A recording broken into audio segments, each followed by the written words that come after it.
Good morning, good afternoon, good evening, wherever you are in the world. I am Rice, I am Cannoli.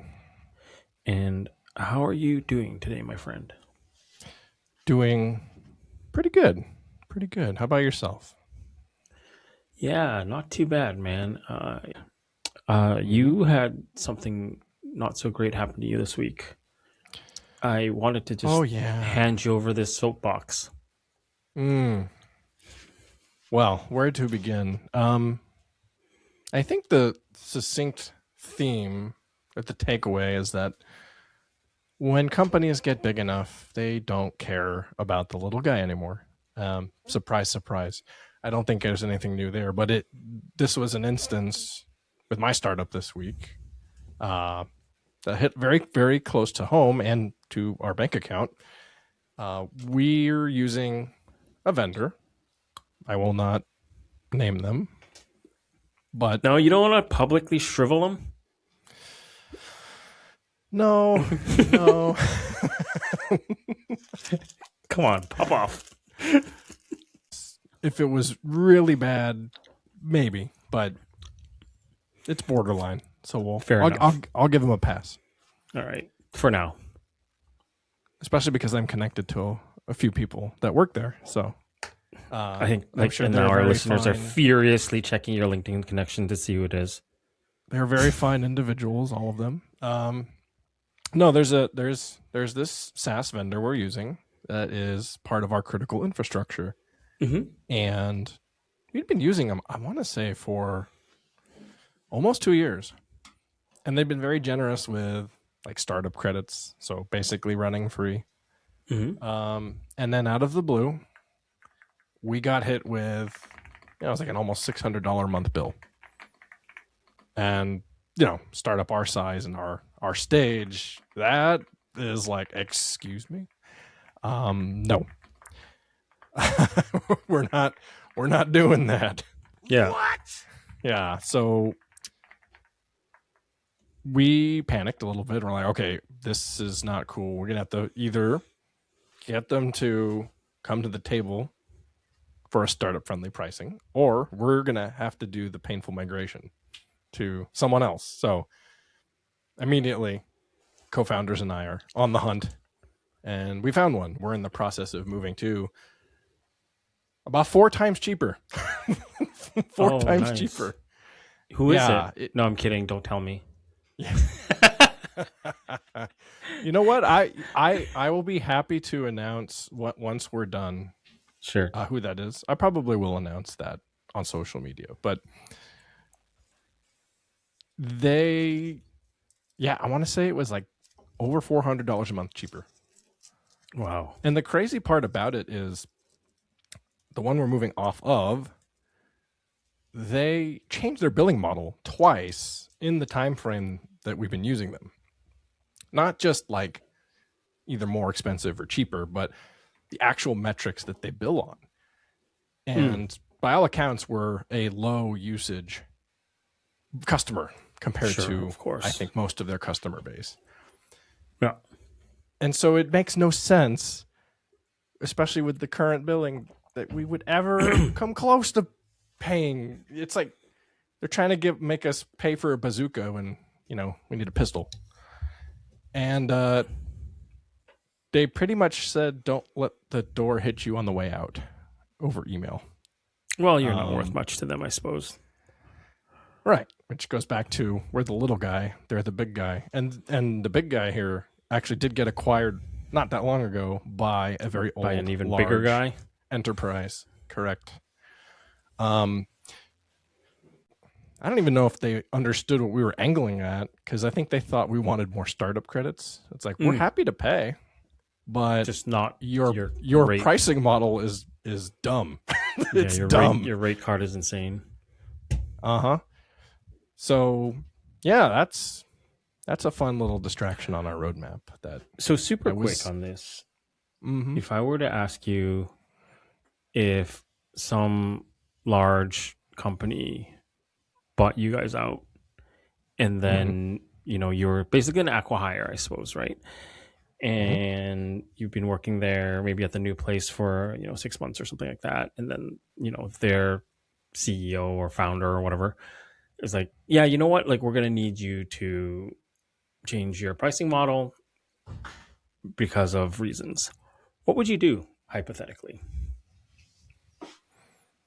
First of all, we have to assume that in this scenario that they're going to keep the existing IP alive, because that is often the case. Not just me, the person, but the tech, right? There's a lot of times in acquisition scenarios, it's an acqui-hire. They want the talent. They don't really care about the IP. If the IP survives somehow and makes them money, great. But obviously, there's the strategic exceptions to that. I mean, how would I feel? Well, depends on how much they acquired us for. I guess that's fair enough. That's fair enough. We're talking a little extra. I might care a little less, to be honest. I mean, I'm just human. No, I see. Because at that point, you're not really running the show anymore, right? You've already acquiesced control over whatever it is you're doing. So obviously, I would try to fight to keep the status quo, and part of the acquisition process, if you're actively looking to get acquired and you're in a spot where it can actually happen, would be on my shoulders to try to find that partner that more or less aligns with trying to keep things going. Now, again, it depends who the acquirer would be in this case, but I guess that's the cycle, right? It can only be so lucky to have the chance to sell out. Fair enough. In a vacuum, though, I would 100% try to keep things going exactly the way they were. Would you quit?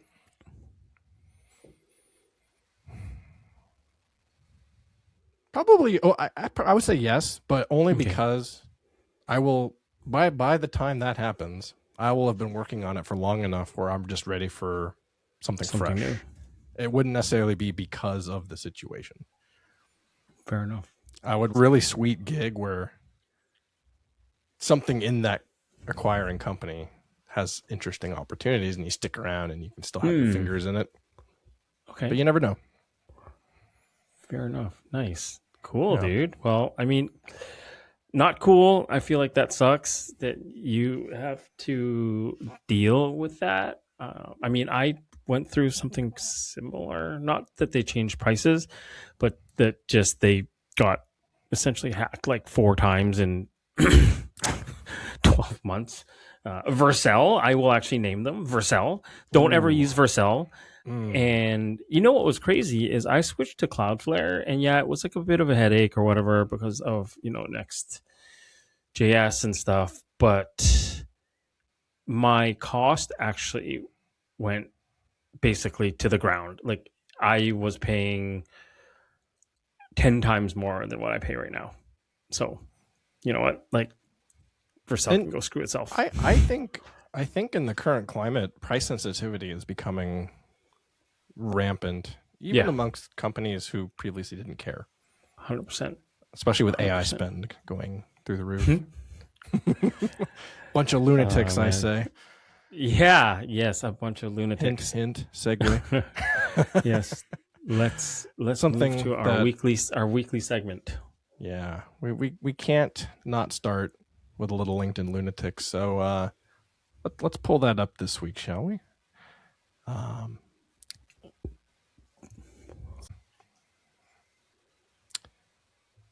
So this will be a little bit less about, I know we've covered some Elon related ones and some AI related ones. I think this is just straight up cringe this week. Nice. This one says, I choked back tears by Robert Johnson. All right, I'll give you my best Robert Johnson voice. Director of sales at Wicket. I wrote an incredibly vulnerable LinkedIn post this morning, and I didn't post it. Instead, I copied it, put it into ChatGPT and asked, "What are your thoughts about me after reading what I just wrote below?" What it revealed about me gave me goosebumps, and I choked back tears reading it because of how incredibly insightful, thoughtful, and accurate it was. If you use AI in general, it knows you, possibly better than anyone else ever could. So I'll share one quote with you from my new, in quotes, AI therapist. Your deepest motivation doesn't appear to be money, it's significance. How does this sit with you? Oh man, I want to vomit. This is I could tell you so how it cringe. sits with me not well. Yeah, go. Yeah. Like I say we go right to the comments here because this first one sums it up perfectly. Sometimes people say things and I realize they've likely not had a whole lot of moments where they've just sat and introspected about their lives, and it's very interesting to me. I find it hilarious that he's just like, oh yeah, your AI quote unquote knows you better than anybody else could. And it's just like, okay, it's this like self-flating comment of like, oh, you're so great. You don't care about money. All you care about is to be seen. Oh, you want to be seen. Oh, please. God. Yeah. Like, kill me. First of all, like, why are you In a video posting game. this? Who cares? Who cares? Yeah, nobody cares. Nobody cares. On top of that, yeah. I was just gonna say, I had something profound that I wanted to bring up on this podcast, but I spoke with my AI and I choked back tears. Rennie, no, I'm not gonna share. I can't share now.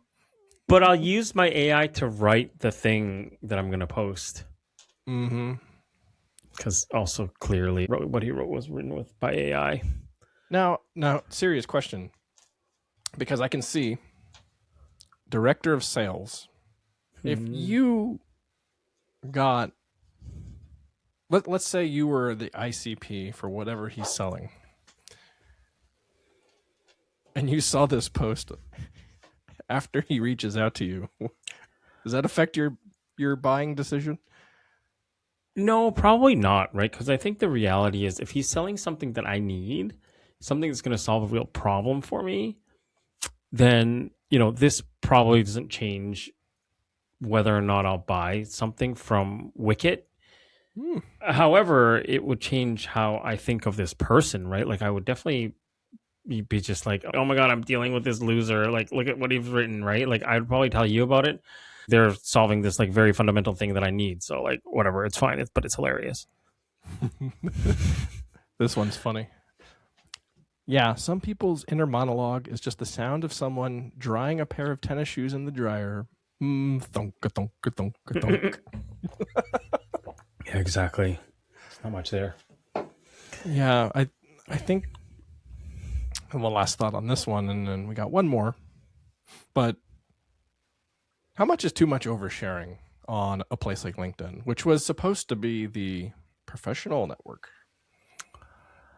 I think everything on LinkedIn is oversharing now, in my opinion. I think that everyone's just like writing all this stuff, sharing their food and like whatever. It's fine. I don't really care, I suppose. But it's just there's so much garbage on LinkedIn now. It's just like the original spirit of LinkedIn is completely been bastardized. It isn't a place to help you find jobs, right? In fact, I read a stat somewhere that if you use that easy apply button, only like 0.01% of people will actually get a response back from those jobs, because like more than half of those jobs are just ghost postings that companies put there to look active and stuff. What we're seeing now on LinkedIn is just the logical conclusion of like taking social media to the nth degree. Yeah. Well, allow me to one up things a little further. This one is these completely meaningless company values. Sounds like they were written by an edgy 15-year-old using ChatGPT. Introducing Yoke Brand's guiding principles. Last year, it felt like something was missing from the company. Number 1, never think outside the box. Burn the box down. Do you understand that one? What is this? It's oh my god, this is like so stupid.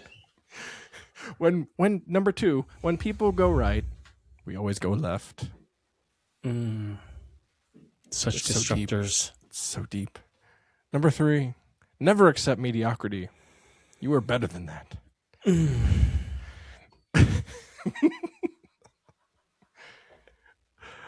Number 4, lead from the front every damn day. Number 5, the hustle is daily and it's real hustle. You know, I'm going to stop you right there. Well, you can't take any more of this? Well, there's that. But I also, to be honest, I hate the word, oh my God, this guy or gal is such a hustler. They're such a hustler. This person's such a hustler. And like that's a good thing. When I hear the word hustler, this guy or girl is just a con artist. They're a cheat. That's what I see or hear. It sounds like you don't have the grind set. No, I definitely don't have that Sigma grind set. You're not a Chad. Nope. There's no helping you. Yeah, no, not at all. I think my cortisol levels are way too high right now. Let me skip ahead a couple. Number 9. Yeah, let's see. Next year always starts tomorrow. So these are so profound. Now, that doesn't even make sense. Next year always starts tomorrow. Why not next week? Or just tomorrow? Or just tomorrow? Like, I don't understand what the intention is on that. I'm not sure what that means. Yeah, I don't get it. At least this is like tied to something company related on here, but this is just like, this is a joke.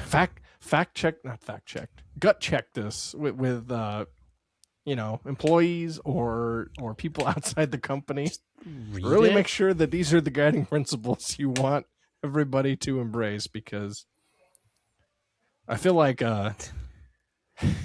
these are all a really terrible version of live, laugh, love. Yeah. So comments. Apparently, they started thinking outside the constraints of English grammar. It really sounds like morning motivational pledges of an LMM seminar, multi-level marketing. Yes, it does. Mm-hmm. Yeah. All right. Well, speaking of, scammers and hustlers, no less. I have a Lego scandal update. I'm on the edge of my seat.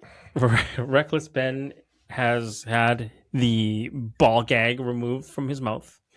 He is allowed to speak now, and he has published a few days ago now the part 3 of his video.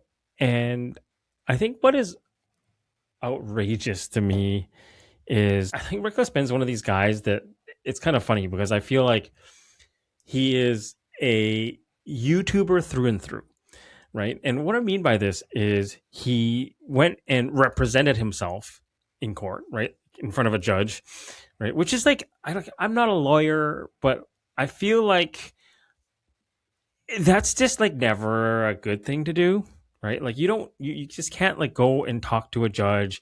And so, he got, temporary restraining order put on him because he just like went and talked to this judge like he's like a bro.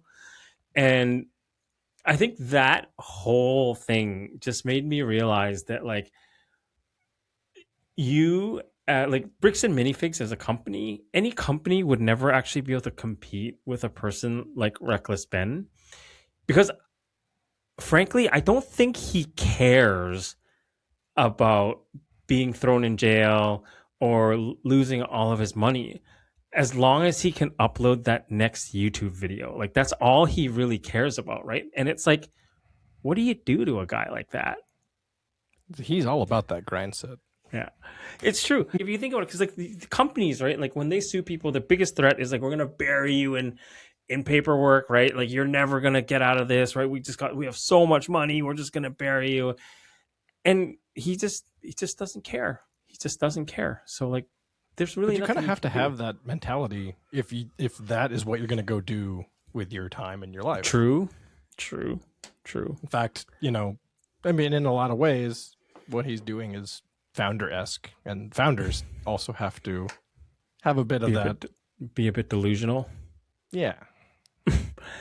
I think the craziest thing of some of this stuff, right? So he requests, because he's representing himself, he can request all the body cam footage and all that kind of stuff, right? And there was literally a video of Eamon calling the police, like reporting Reckless Ben.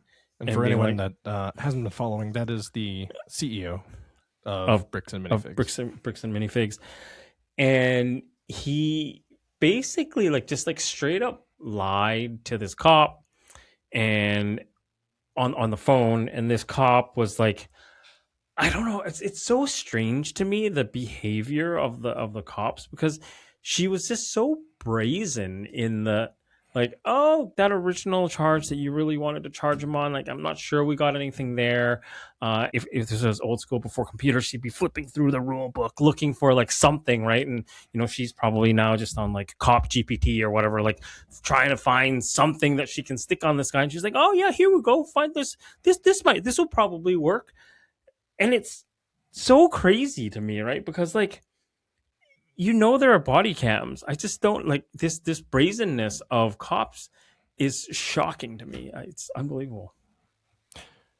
Yeah, well, I did a little digging after looking through the YouTube comments on that one, and I think there's another lawsuit outstanding against that particular cop for something unrelated. So there seems to be drumming up fake charges. There seems to be a history of, gosh, maybe not the greatest of intents. Oh my God.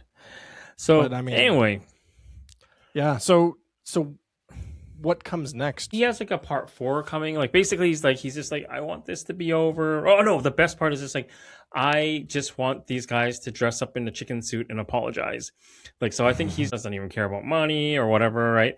And I think that the cops did him dirty, and it's just, to me, it's hilarious, right? Like Eamon is going on TV still, and I feel like every single conversation he has, he just lies about everything.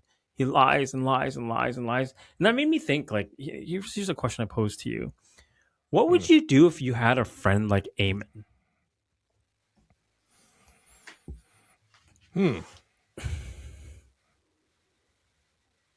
That's a good question, because he seems to be a serial liar and or manipulator. The people who are in his sphere are more likely to either look the other way or to actually believe whatever happens. And we don't know like what he's like in personal life. It could be an entirely different mask or persona around family and friends. We don't know. But I guess if they were to find this out now, because it's all public. That's actually a really good question, because like if it was someone, like let's say he was someone you grew up with. Yeah, I think this is what I mean. Like if you grew up with this and guy, you had shared history. Yeah. It's not easy to break that in general, right. Not just in this case. So I'd like to think that I would back away, It's like I you probably just like wouldn't slowly like not show up at events and like not invite him to things. Yeah. Yeah. Yeah, that's tough. I mean, I'm lucky. I don't know anybody like that in my circles, but not that you know of, because maybe they're just lying to you all the time, and you. I'm just kidding. Or maybe it just hasn't gone on public record on YouTube yet. Yeah, exactly. Well, If anybody out there wants to go start a scandal, you can put that theory to the test. Oh boy, that's awesome. It sounds like things are slowly but surely turning in favor of hopefully justice. I hope so. I just want, Brian and them to kind of get their stuff back, right? To me, it's like Eamon is this cartoonishly just bad person, and the mustache probably doesn't help, right? I suppose that's like my bias. It's just like, dude, just do the right thing. Just do the right thing. Just give him his stuff back. That's all. I think that's all. That's all anybody wants. Yeah. Well, so yeah. Anyway, you wanna talk about how tech workers are feeling? Yeah, I think this is an interesting one this week. Let me pull that up for you. This is a little survey by Lenny my boy Rashitsky. How tech workers are feeling in 2026, a workforce splitting in two. And this is the first time that this type of survey has come across my radar. It looks like they've been doing this at least last year. Couple years, yeah. I mean, AI has only been out for so long on the public market, so you can only do so many surveys. But the pace of, everything amplifies year after year, right? High level, we have one half feels amplified by AI, more capable, more confident, more excited than they've been in their entire career. The other half feels shaken by it, less sure of their value and whether there's still a place for them. The interesting part is that burnout overall jumped 11 points in a single year. 4 in 10 respondents are worried about losing their job.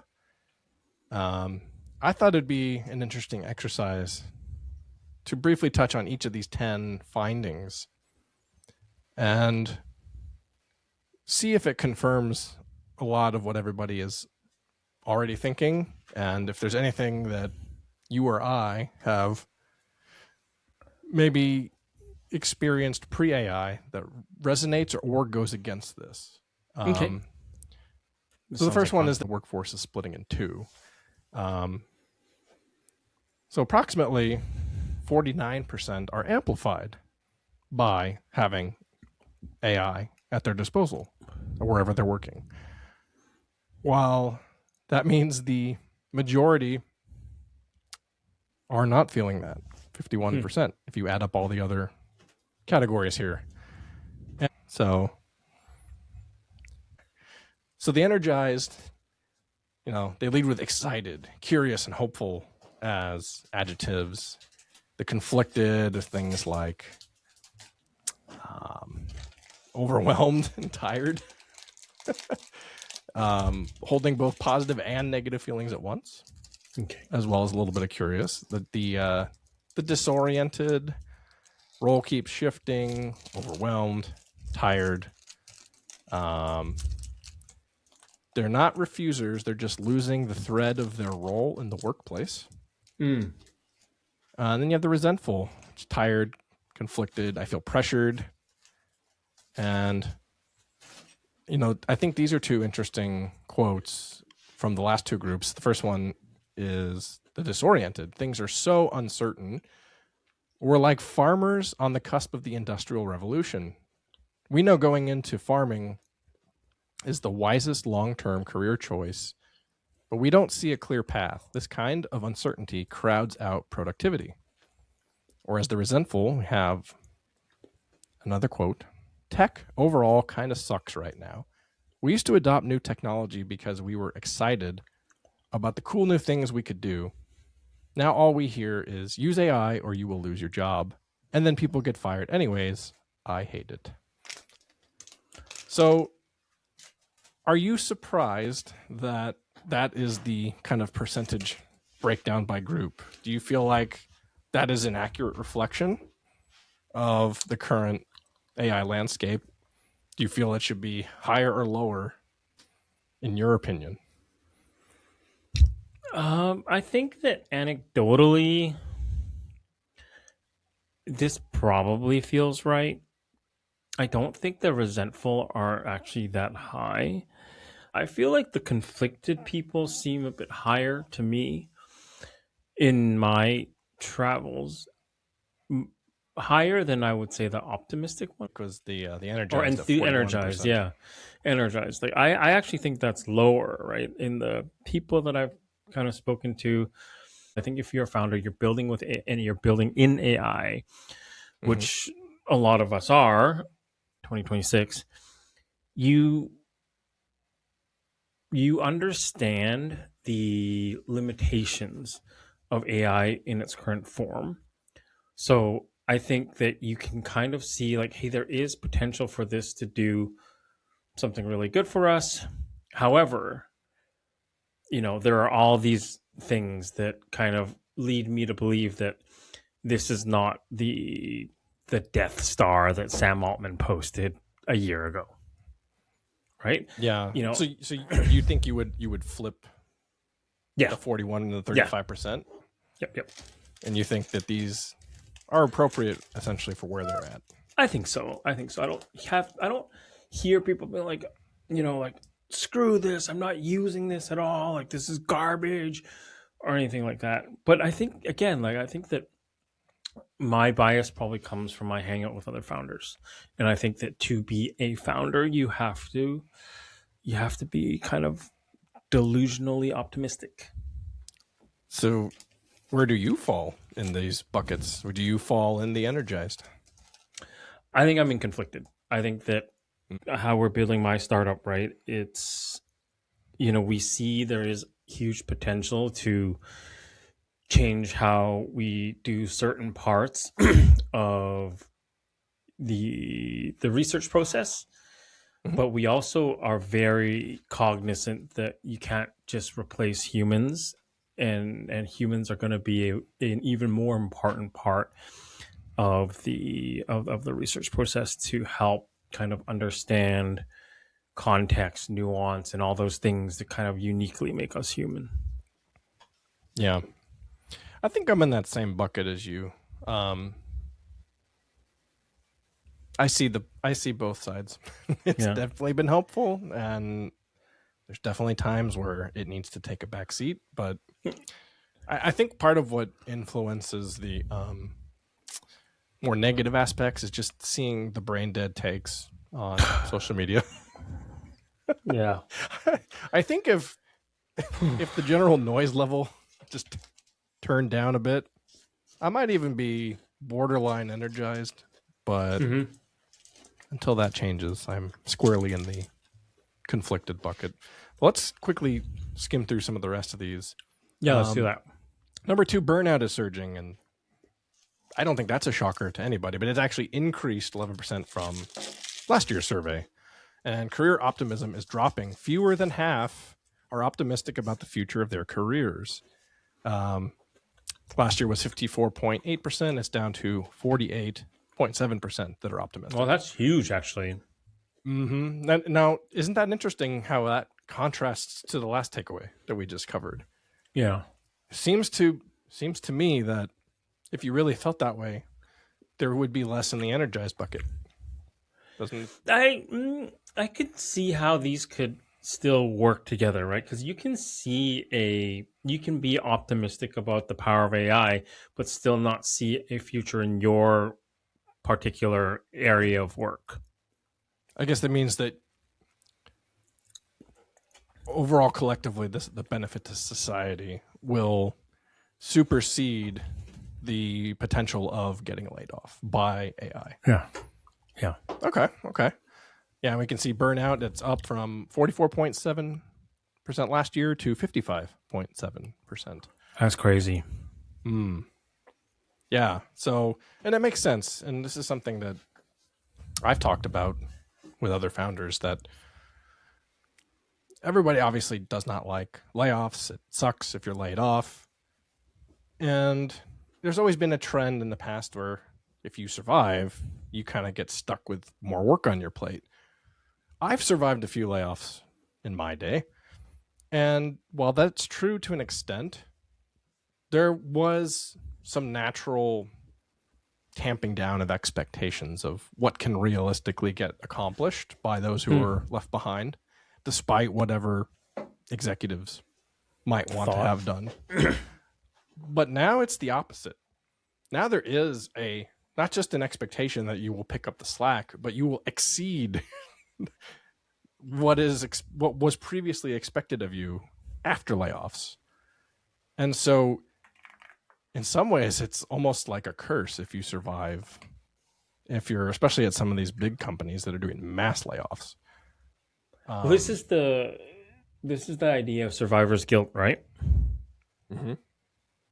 So yeah, I mean, of course, because then you feel bad that people who you work with and probably sat beside for years and built personal relationships are gone and you're not, right? I think most people will be like, I don't think I want to switch places with this person, but I feel bad. Yeah. It's funny because the takeaway from this is that the fear of burnout actually exceeds the fear of layoffs. 41.2% are at least moderately worried. I think that kind of confirms what most would expect. Takeaway 3, tech workers wouldn't recommend their own field. That sentiment seems to be growing. The question was, on a scale of 0 to 10, how likely are you to recommend a career in your role to a friend starting out today? I think you can go on YouTube and the like of Gen Z and the Zoomers, and they'll tell you firsthand how they feel about their prospects. They are telling by seeing you what's happening to those above them. Yep. So I don't think this is a surprise, but check out this one. They ran this like an NPS score. There's zero in the promoters side. Zero net promoters. Now, you touched earlier, founders are naturally going to be a little more kind of optimistic. We are crazy optimistic. Look at this. Yeah. It is a delusional optimism. Negative. Yes. Isn't that? And design and research are the heavy losers on this chart. Yeah, the place I work at a minus 68 and a minus 67. Of course. It makes sense because pick the biggest challenge. That's some of the ways I use AI myself, researching something, playing with design ideas.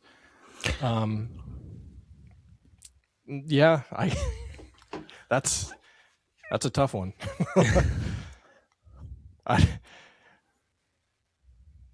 mean, I don't know what else to say there other than it seems pretty accurate based off of the roles listed here. Engineering is, but I think there's like this illusion that it's good at designing stuff.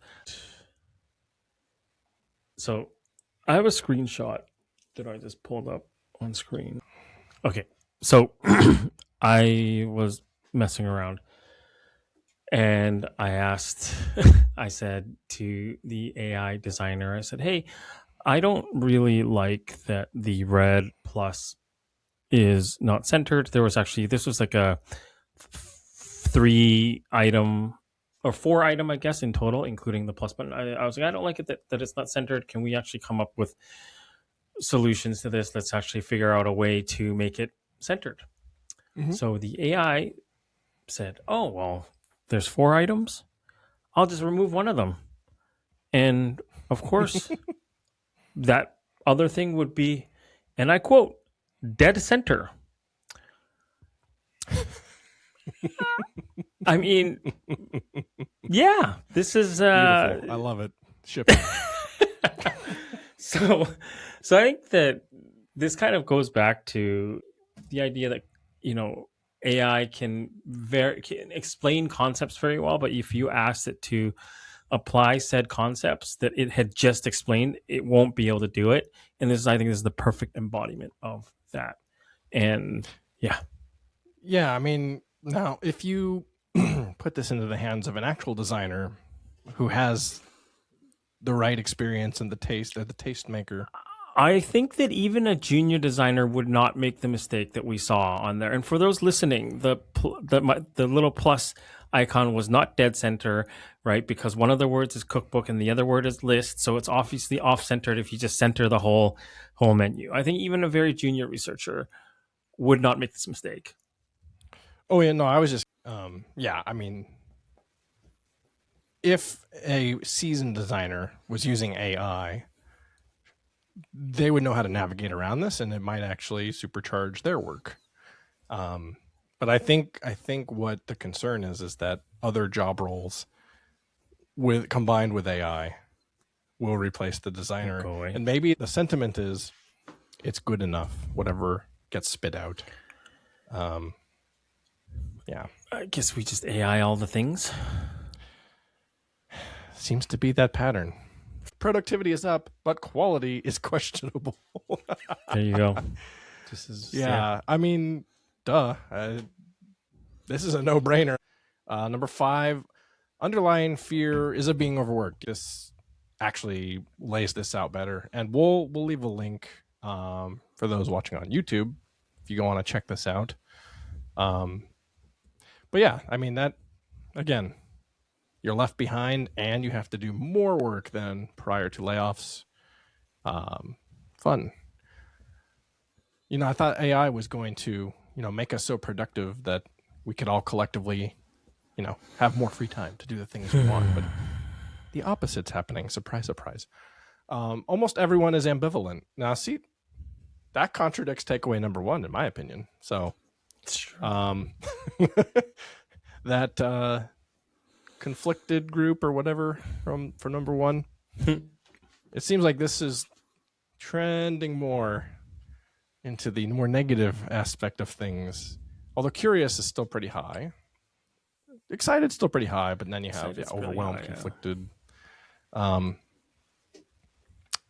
I'd be really curious to see the sample size as well as the companies that these people are working probably.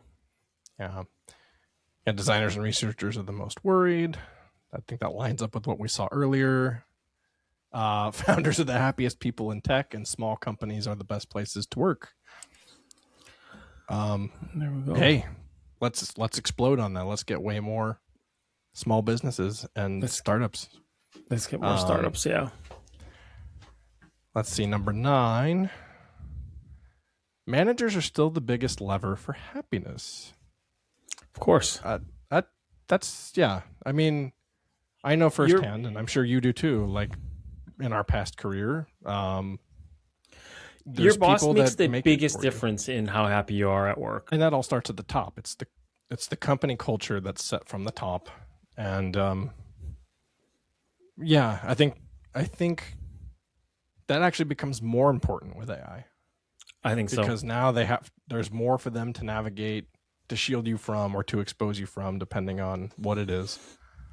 I know people that stay at really bad companies because they have a great boss. Because they have a great boss, they have great coworkers. People can make it and break it very easily, and I think that still holds true. Yeah, I think at the end of the day, work is work, right? It doesn't matter where you go, right? It's work, and it's the people that you work with that keep you going back. 100%. And number 10, it's chaotic. Word cloud. Yeah. Money is the smallest one. It's funny. Mess is small. Interesting. Any takeaways from the quotes here? It feels like working on pure software is like picking up pennies in front of a steamroller. Ooh, wow. All right. That's a very graphic depiction, but I get it. So where do we go from here? What's the takeaway from this? I think that for me, it's still just like, hey, let's maintain the human part of work, right? The reason why people are getting burnt out, the reason why people feel like they have to work so hard and do so much, it's not necessarily because of AI, right? Because, AI is supposed to give us some level of productivity. I think it's the fear that you're going to get shit canned, right? And you know, the other thing that I think we're seeing here is that people are the fun part of their jobs are actually being taken away from them, and now they have to review someone else's work. And I think that actually causes massive burnout in my mind, in my opinion, right? Like, let's see, like you and I are both devs, right? I don't know, maybe I'm weird or whatever, right? I love and I find it a lot of fun writing a piece of code that works, right? Or that doesn't work, and debugging it and sorting it out, right? I don't find it fun reading through code to try and find and make sure that it's going to do the thing that I want it to do. Yeah, that's interesting, because fun is also a separate bucket than quality, because there's the other aspect of that is, and I have colleagues that are working at big tech, in the big 4 or 5, and the way they framed it was that obviously they're all in on AI, and the amount of code being generated on any given day that most people just genuinely can't read it all. Can't. It's not physically impossible. I guess it's just impossible. And I don't see how that's a good strategy as a business. I guess we have, you know what will make or break this? People's tolerance for slop on a wide scale. Like, there has to be, I don't know, maybe it's security incidents, or maybe it's just a tool that everybody has beloved for years literally went down the drain, or something. There has to be something that brings people to their senses a little bit. The final form of enshittification, you mean? Yes. we cannot go up until we hit the bottom. Ah, Jesus. Okay, speaking of which. Sure. I want to yap a little bit about the new Meta glasses. I'm sure you've heard about these, Jim. I want you to watch this commercial of the super contributor to society, Kylie Jenner herself. Oh, no. Why do people care about these people? I can't answer that question, but I'm going to force you to watch this because I watched it like 50 times. Looks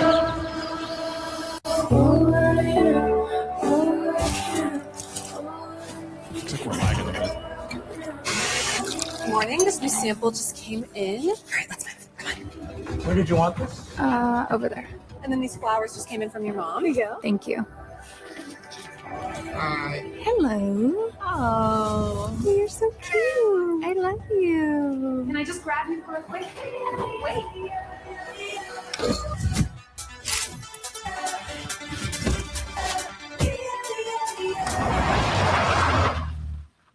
Oh, God.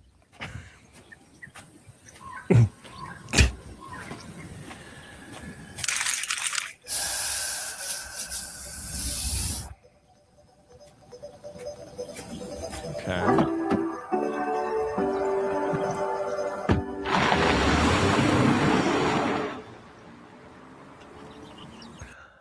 So, what are your initial thoughts? Confused, first of all. What? That was a Meta ad? Yeah, and they didn't even post it on their main account. It's on like the Meta Glasses account.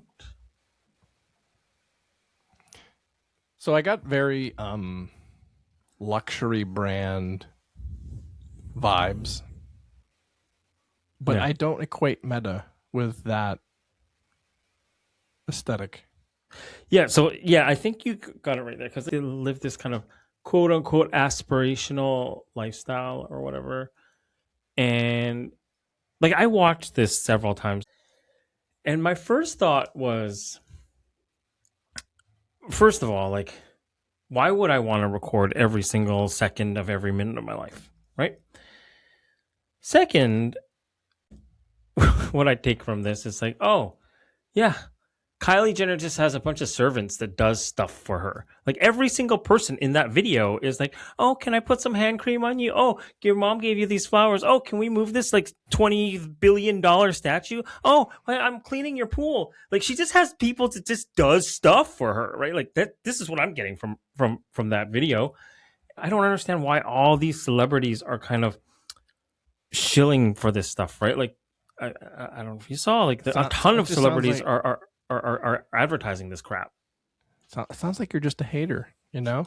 What? So here's the kind of, I guess, problem that I see this, right?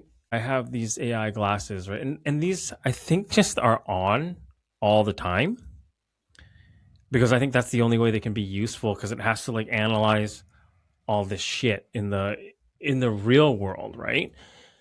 And like my question is, who wants this kind of thing, right? Who is asking for this, right? First of all, how do you know this isn't one of their secret models? I'm actually recording you, recording us. So meta. But what is the feature set that they're touting? I mean, okay, recording everything. What else can you do with it? So you're supposed to be able to do live translations and I don't know, I think it can give you directions. You can listen to music, something like that. I didn't look too much into it. This is not for me. Listen to right. What, so is it like pair with your headphones, like Bluetooth? No, it like plays like there's like little speakers. Oh, like the bone conduction, something like that. Yeah, I've never tried that. That sounds weird. Like my question is like, why do we need to film everything? Like, okay, what's worse? This, assuming that a fair amount of people buy these and use these, or flock cameras? I think that they're both bad, right? I don't know if one is actually worse than the other, right? Like I am not the audience for this kind of content. Like I don't watch this kind of stuff where it's like, you know, you're watching essentially yourself in first person view, but like slightly wider viewed, like you're slightly zoomed out a little bit more. And I don't know, for me, it's just like, is this kind of like meta just normalizing filming everything, right? And becoming this like pervasive thing of like, hey, yeah, we're just going to film every single thing. And then it becomes like super normal.